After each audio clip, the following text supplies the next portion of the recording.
The Cougs are here, and not just here for Media Day, Don, like here. How are you describing them? What do you mean? The story of the pack, I think is what you said? No, that's right. The story of the pack. Coach Smith didn't want to hear that, No. but it's a good thing. When's the last time Washington State was the story of the pack? You think a story of the pack? I think so. I mean, aside from UCLA having everyone back and all that. Let me say this, and I talked to Ben Lasky, your SID. Is he here? I don't see him. I think this is the most talented and athletic roster Washington State has ever had. Now, Tony Bennett had great teams, but he did it a different way. The pack line defense, and this is the most talented and athletic Washington State roster ever. Agree or disagree? I think Coach Raveling might have something to say about that, but that's a ways back. That's a ways back. All right, fair enough. We'll have to check with him. I'll check with him because I wouldn't want to step on his toes. Right. But no, I do think we are definitely surprised. Even though that's a talent, our talent acquisition. We're long and athletic and quick in the backcourt. So pretty exciting. Kyle Smith, we should introduce the head coach of the Washington State Cougars. You're not normally one for hype, but are you feeling optimistic about this team, good about this team? Yeah, absolutely. If you don't feel good about your team this time, you're in trouble. But no, I do like it. Just based on we had 6 freshmen last year, and we did some nice things. We had wins over UCLA and Oregon State. So we've proven that we could compete, and then so those guys get a year seasoning, and then we've added some new pieces that we're pretty excited about. Isaac Bonton, terrific player, but a volume guy, and got a lot of shots and did a lot of good things. He's gone. How different now is the offense going to look with these other guys coming in and him being out? Well, I think with our bigs getting a little more seasoned and playing through them with Deshaun and FA, and we have a freshman, Muhammad Gay, so I think that's going to be a little bit of our strength. But we got Tyrell Roberts, who's with us today, he's just got winning DNA. He transferred from UC San Diego.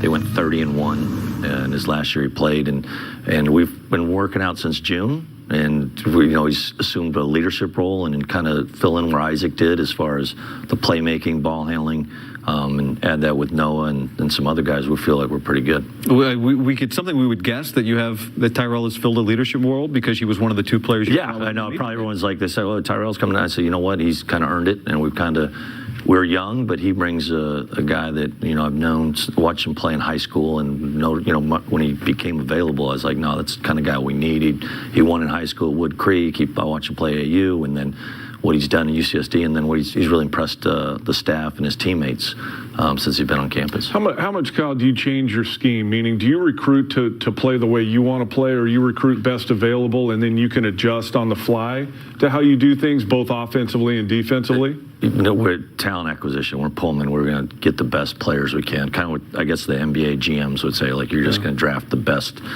talent you can. And we, like I said, we kind of through our diligent work. My staff's been great. We came up with FA and Deshaun and Muhammad. So we're like, okay, we've got some long length there, and I think future will stay in that mold if we can. I haven't had the luxury of being able to coach those kind of athletes in my other stops, so surprised us a little bit, but it's great. It's fun. Yeah, the length and athleticism department's a good department to be in. Well, the story is right that F.A. Abogidi comes, works out, and the first time you guys see him on campus, he raised a lot of eyebrows. Where have you seen his development since? You know what? He's a hard worker. He's his ability to stretch the floor, shooting the ball better, and he just understands the game. The more reps he gets, the more playing, the better comfort, and he can really. He's kind of our heart of our team, just as far as his energy, and even the recruiting process is ironic. I said you need to play like Dennis Rodman. I said you need to be that guy. Ironically, we have DJ. Yeah, that doesn't quite play like that. Does it feel different a little bit, Kyle? And are you preparing the players and I hate to say it this way, but it's it's not the same old Washington State this year, and it hasn't been the last couple of years. Your guys' trajectory has been this way, but that means you're probably going to get more teams' best shots now, knowing that Washington State's legit now. Yeah, no, there's some expectations. Obviously, that's you want to have that. You need to have that. So I agree. There will be people will have a little bullseye on us. Well, one of the great days in the Pac-12 for any sport was Klay Thompson jersey retirement. Yes. It was your first year. Yes. And you packed the building, and then you won a thrilling game, and Klay was there and Steph was there, and the team delivered. Year 2, you got momentum. different environment, obviously, Yes. in the building. So are you feeling within the community are people itching to get back into the building? It feels that way, just on the response of the students, whether it's a soccer game, a football game, a volleyball match, that there's some, it's Pullman, man. It's basically one big college campus. They don't, you feel like you're on campus and all the time, and I think we're going to have that, and just walk around the streets, people are excited, and I think I checked, season ticket sales are up, and Beasley's a loud environment, so our guys don't know. A lot of those 6 freshmen don't know, and it'll be nice to get some people back in the building. If you're going to meet expectations, what has to happen? We have got to improve or keep going in the direction on the defense. I think we're top 30 in Ken Palm, and there's no reason why we can't do that. Older, more mature, we should be able to rebound the ball even better, and I think those are decent strength. And then absolutely non-negotiables, we have to take care of the ball. We got to get shots every time down. And thus far through practice, I think we've addressed that, and we're doing better. But we're still inexperienced. We got to get experience. The department you don't want to be in, the live ball turnover department. That one you don't want to be in. Length and athleticism department, that's the one you want to be in. Live ball turnovers, no.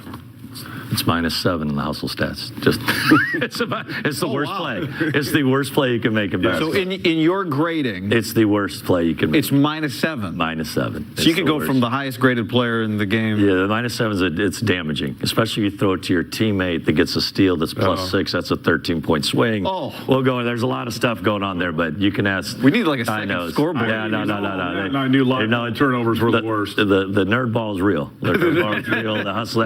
When Rodman walked out of practice the other day, he's like, "Coach, I was +52." I was like, "Just get out of here.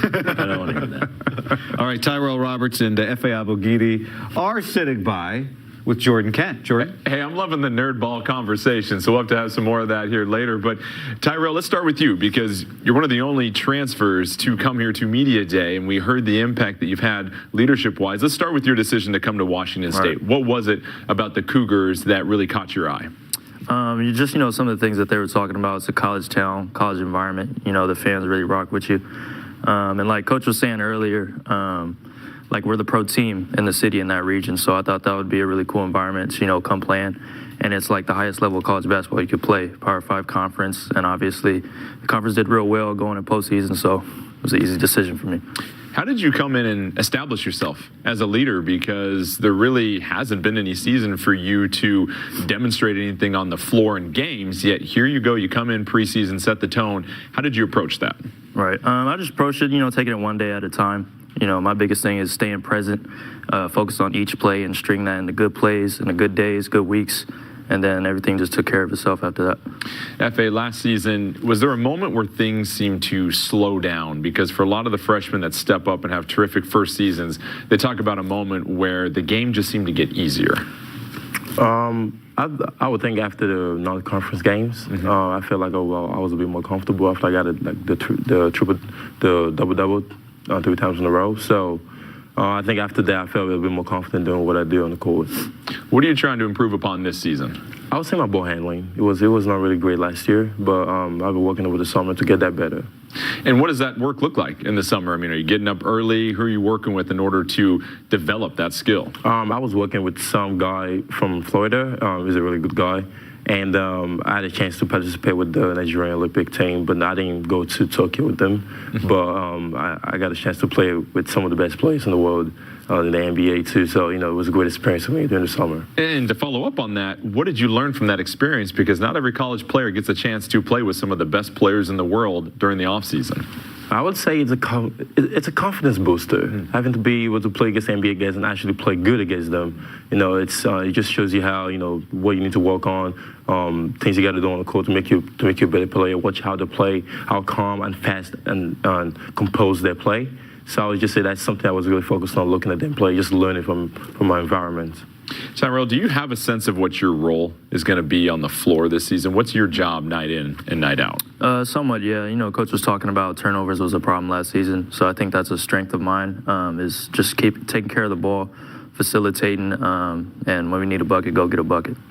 And F.A., how is the chemistry of this team coming together? You feel this sense of momentum. Coach was saying the town's getting excited. It is really the big ticket in town during basketball season. Do you feel like you guys are going to get over a hump this season? Like Coach said, we're still a really young team, and also there's also new people coming in to replace other players. So the chemistry is getting better.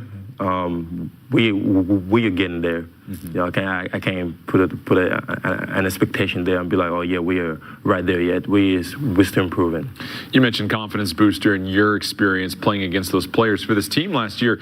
Wins against Oregon and UCLA, I imagine those are huge confidence boosters as well. Yes, definitely. I watched the couple games UCLA and Oregon State played during the NCAA tournament. I was like, okay, we played against these guys and we beat them twice. We beat Oregon State at Beasley and UCLA at Beasley. So I was thinking, like, these guys can actually make it to that stage of basketball. Why can't Washington State get there? It's interesting, Tyrell, because you come from the outside in this season. How would you describe Washington State basketball now trying to get assimilated with the team? Just a tough program. I would say Coach, brought in a good group of guys. Everyone wasn't super highly recruited, but one thing that we all have in common is we're tough and we have heart. And I think that's a big character aspect of our team. A lot of excitement in Pullman brewing, seeing if the Cougars can turn the corner this season. It's also more nerd ball, as I said before. Can't get enough of that, guys. Best of luck this season. Back to you, Guy and Don. Yeah, we got practice tape. We got practice on tape, but we don't have the footage of them watching tape at practice on tape, which is we need some of that too.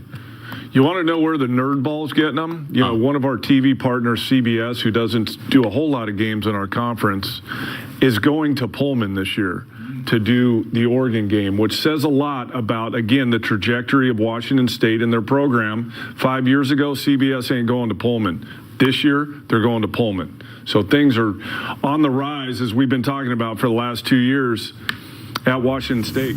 Take a look at some of the notable non-conference games. They'll leave the state for the first time to play a Pac-12 game. They go to ASU, UC Santa Barbara, Winthrop, and Boise in Spokane. Well, Washington State's in that group of teams we've had on the show today already, that the non-con very important for all our teams, but especially Washington State got to win in November, December so that the numbers look right and get ready for the all-out war that the Pac-12 conference is going to be so that they get in the NCAA tournament. I think Washington State gets in the NCAA tournament this year. Say it again. I think Washington State gets in the NCAA tournament again. All right. Just wanted to get it on tape. Yeah, we got to deliver now.